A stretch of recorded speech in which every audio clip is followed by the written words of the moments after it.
और आज news express पे खुलने जा रहा है नरेंद्र मोदी का पीएम पद का प्लान। ठीक सुना आपने, नरेंद्र मोदी का पीएम पद का प्लान। और ये प्लान एक एक चीज हम आपको बताने जा रहे हैं, जरा ध्यान से देखें, आप कहीं मत जाइए, क्योंकि आज उस प्लान को परत दर परत हम खोलने की कोशिश कर रहे हैं। इसमें कोई भी ऐसी चीज नहीं है जिस पर हम कहें कि हां ये होगा ही होगा, लेकिन ऐसा जरूर लगता है राजनीति में कि ये हो सकता है, और जो हो सकता है वो अक्सर होता ही होता है। इसी को राजनीति कहते हैं। और हम आपको बता दें, इस वक्त हमारे साथ हमारे सहयोगी, सबसे पहले आज उस व्यक्ति को मैं इंट्रोड्यूस करूंगा जिसने इस खबर को पूरा अमली जमा पहनाया। उनका नाम है संतोष पाठक। संतोष, आपका स्वागत है। हमारे साथ इस खबर में हमारे साथ मौजूद होंगे मैनेजमेंट गुरु, पर्सनालिटी डेवलपमेंट के मेंटर, अगर बात की जाए पर्सनालिटी मेंटर, और एक ऐसा शख्स जो कि किसी भी पर्सनालिटी को दूर से पढ़ सकता है, समझ सकता है, बता सकता है कि आखिर किस तरीके से ये पर्सनालिटी आगे जाने वाली है, क्या दिमाग में स्ट्रैटेजी चल रही है, क्या आगे इस पर्सनालिटी को एक बड़ा पुश दे सकता है। उनका नाम है दिलीप चेरियन। उनका भी स्वागत है। दिलीप चेरियन हमारे साथ होंगे, उनसे भी हम बातचीत करेंगे। और हमारे साथ होंगे हमारे राजनीतिक विश्लेषक और हमारे एक्सपर्ट पुष्पेश पंत। लेकिन मोदी ने 2014 चुनावों के लिए ब्लूप्रिंट तैयार कर लिया है। क्या मोदी का पीएम पद का प्लान कामयाब हो पाएगा? मोदी का गुजरात पैटर्न क्या है? आज न्यूज एक्सप्रेस पर एक्सक्लूसिवली देखिए, क्या मोदी का गुजरात पैटर्न बीजेपी को 2014 जितवाएगा? आखिर क्या है मोदी मैनेजमेंट का फॉर्मूला?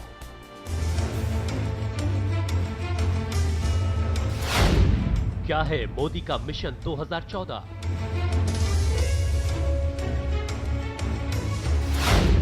क्या बीजेपी के अंदर बन गई है एक और बीजेपी?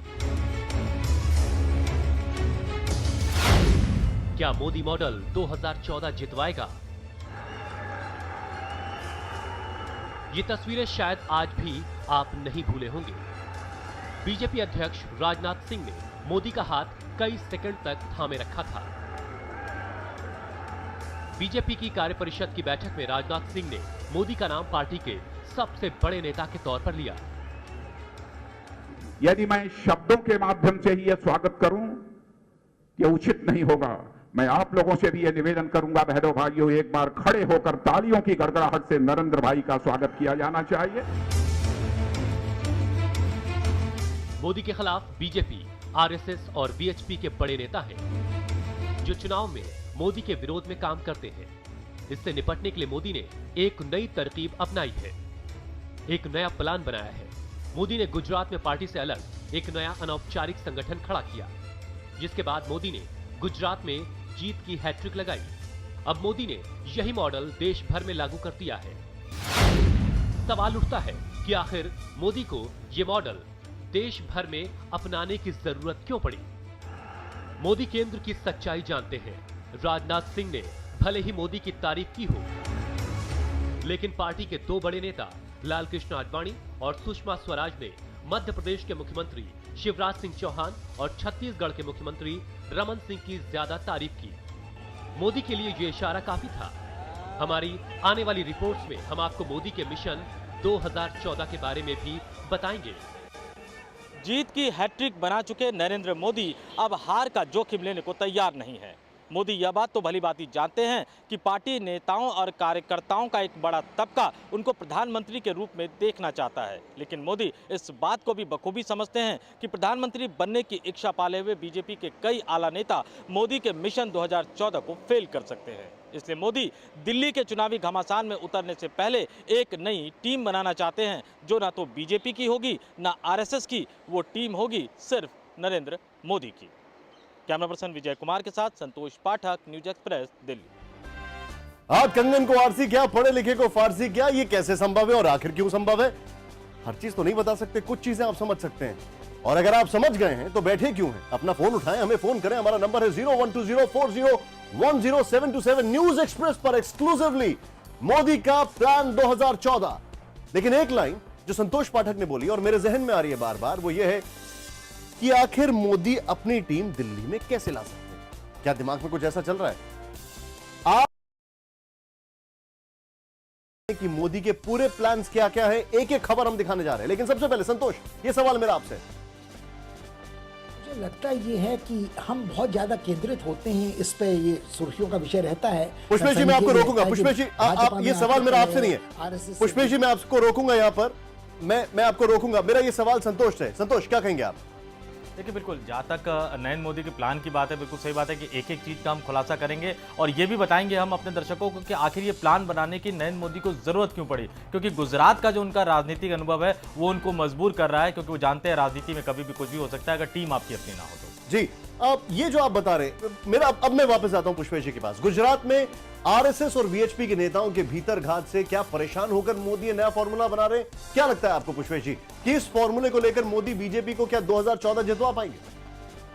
देखिए, मुझे लगता ये है कि हम बहुत ज़्यादा केंद्रित होते हैं इस पे, ये सुर्खियों का विषय रहता है, सनसनीखेज रहता है कि भाजपा में आर्थिक कलह है, आरएसएस से मोदी का मतभेद है, मोदी ने अपनी अलग टीम बनाई है। अभी सफलता का श्रेय अपनी पार्टी को देते हैं, वरिष्ठ नेताओं को देते हैं, साथियों को देते हैं, और संघ उनके उम्मीदवारी पर लगभग मुहर लगा ही चुका है।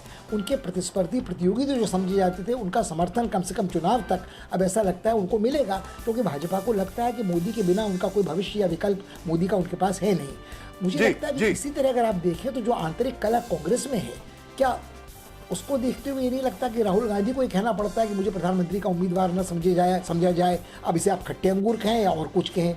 यदि आप देखें तो सपा में जो कला कभी होता है आजम खान के बीच में और अखिलेश और यादव परिवार के बीच में, तो क्या उसको आप ये नहीं मानेंगे कि उसका नुकसान उनको होगा? पुष्पेश जी, जो आप कह रहे हैं कि खट्टे अंगूर हैं, या फिर जो आपने कहा है कि मोदी श्रेय पार्टी को देते, अब वक्त आ गया है कि एक परत और खोलें। अब समझे कि पर्दे के पीछे की पूरी कहानी क्या है। खबरों के मुताबिक मोदी के कहने पर राजनाथ सिंह 2014 चुनावों के लिए बीजेपी और आरएसएस के बराबर एक संगठन खड़ा करने जा रहे हैं। क्या ऐसा संभव है? हाइपोथेटिकल है, लेकिन राजनीति में अनिश्चितताओं पर ही बात होती है। क्या इसका मतलब यह निकाला जाए कि मोदी को अपनी पार्टी पर भरोसा नहीं है? यह भी एक सवाल है। आइए देखते।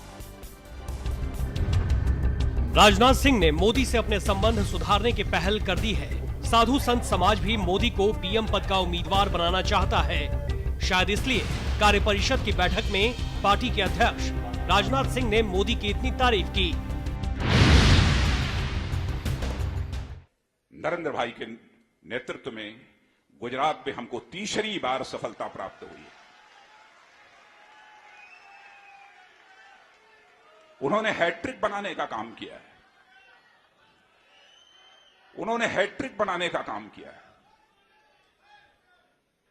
सचमुच हम सबको बहुत ही सुखद अनुभूति हुई जिस समय परिणाम गुजरात के हम लोगों के सामने आए। हम लोग आनंद विभोर हो उठे थे, क्योंकि हम लोगों ने लगातार 3 बार किसी एक व्यक्ति के नेतृत्व में सफलता हासिल करते हुए भारतीय जनता पार्टी को कभी देखा नहीं।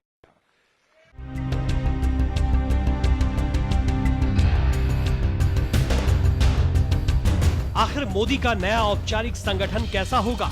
इसमें कौन कौन नेता शामिल होंगे? इसका भी पूरा प्लान मोदी ने बना लिया है। जरूरत है देश में सरकार बनानी है, अच्छे कार्यकर्ताओं की जो अलग अलग जगह जाके पूर्णकालिक समय दे सकें, और बहुत से लोग देते हैं समय, अभी भी बहुत से लोग दे रहे हैं। तो ये संगठन में नई जान फूंकने की कोशिश। अब बहुत गौर से देखिए 2014 चुनाव के लिए मोदी का बनाया ब्लूप्रिंट। 400 दिन का ब्लूप्रिंट।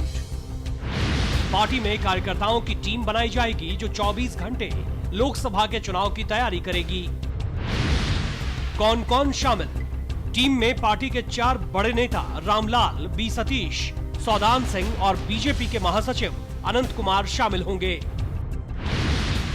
4 लोगों की ये टीम हर लोकसभा सीट पर 5 कार्यकर्ताओं का चयन करेगी।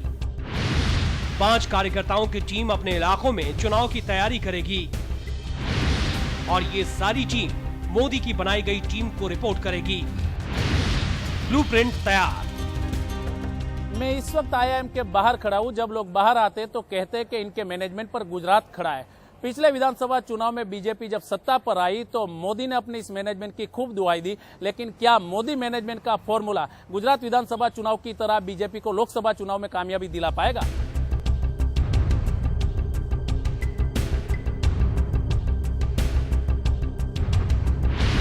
मोदी पहले ही गुजरात में इस मॉडल को अपनाकर वहां जीत की हैट्रिक लगा चुके हैं। सवाल उठता है, क्या इस मॉडल से मोदी केंद्र की सत्ता पर जीत कर आएंगे?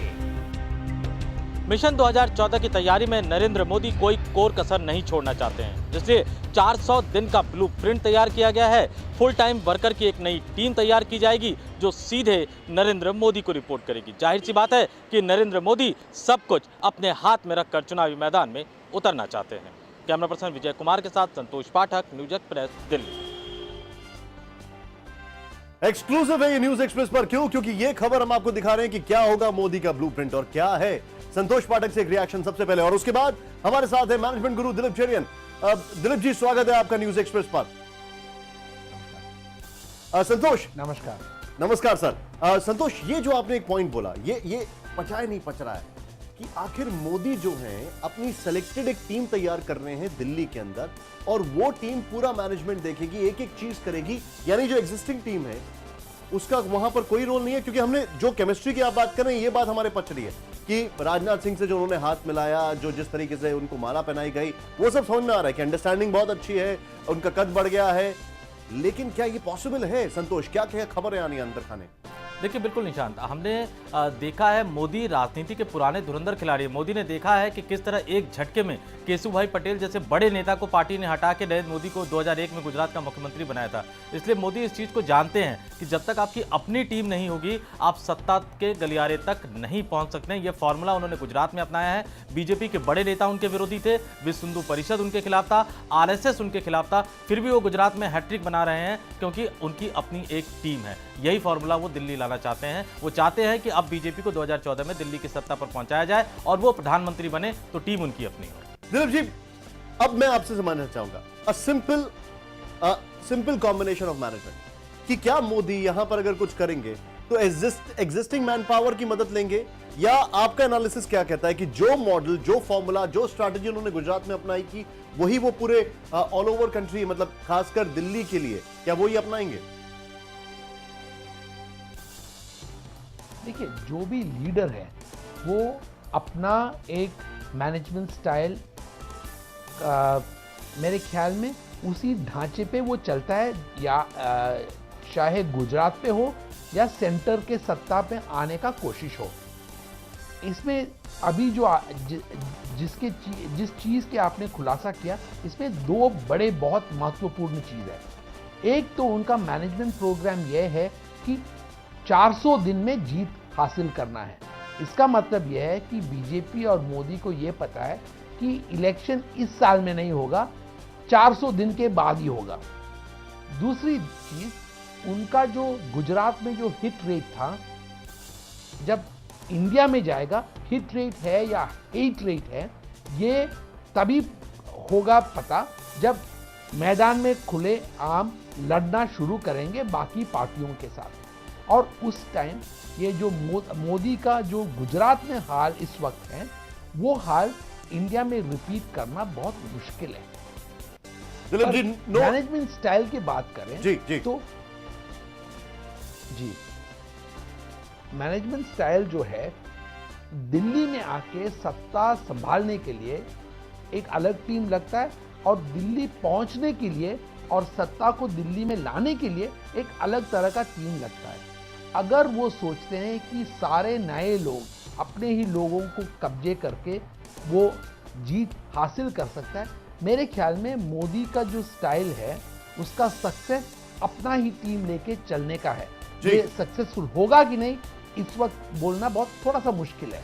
जी, no wonder you are a guru, no wonder. आपकी ये जो लाइन है कि हिट रेट या हेट रेट, फैंटास्टिक लाइन, और इसी लाइन को मैं आगे बढ़ाऊंगा Dilip ji, fantastic it is. और पुष्पेश जी से मेरा ये सवाल है, और पुष्पेश जी, क्या मोदी का गुजरात फॉर्मूला आपको लगता है कामयाब होगा यहां पर?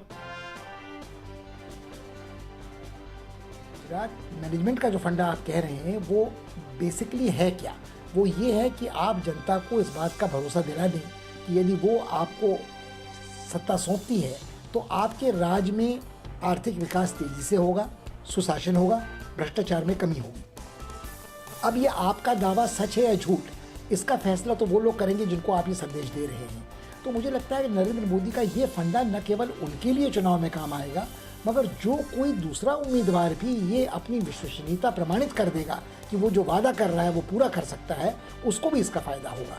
हम हर बार ये कहते हैं कि नरेंद्र मोदी का गुजरात का फंडा, ये फंडा शिवराज सिंह का मध्य प्रदेश का फंडा भी है, ये फंडा पारीकर का गोवा का फंडा भी है। दुर्भाग्य ये है कि कांग्रेस शासित किसी राज्य में कोई मुख्यमंत्री ये दावा करने की हालत में नहीं है कि उसने अपनी सरकार जैसे चलाई है उसका फंडा चुनाव में भी काम आएगा। आप सभी की बात से ये जनता, ये जनार्दन कितना सहमत है? एक कॉलर इस वक्त हमारे साथ हैं बीकानेर से, बताइए क्या कहना चाहते हैं? जी बताइए क्या कहना चाहते हैं आप? सर ये मोदी जी जो भी वादा करेंगे ना वो वादा पूरा करेंगे। जनता को ये विश्वास है कि मोदी जी जो बोलेंगे वो सही बोलेंगे और वो वादा पूरा करेंगे। आप जो कह रहे हैं मोदी जी जो है वो वादा पूरा करेंगे, लेकिन सवाल खड़ा ये होता है कि मोदी जी ने अभी तक गुजरात के लिए वादे किए हैं, दिल्ली के लिए क्या कोई वादा कर रहे हैं वो? या दिल्ली की ओर देख भी रहे हैं इस तरीके से कि लगे कि दिल्ली के लिए काफी वादे करेंगे? संतोष पाठक हमारे साथ हैं, पुष्पेश पंत जी हमारे साथ हैं और दिलीप चेरियन मैनेजमेंट गुरु भी हमारे साथ हैं, उनसे भी हम बातचीत करेंगे। आप कहीं मत जाइए क्योंकि अब एक और परत खुलने वाली है। आखिर मोदी की दिल्ली के लिए एक और स्ट्रैटेजी क्या है?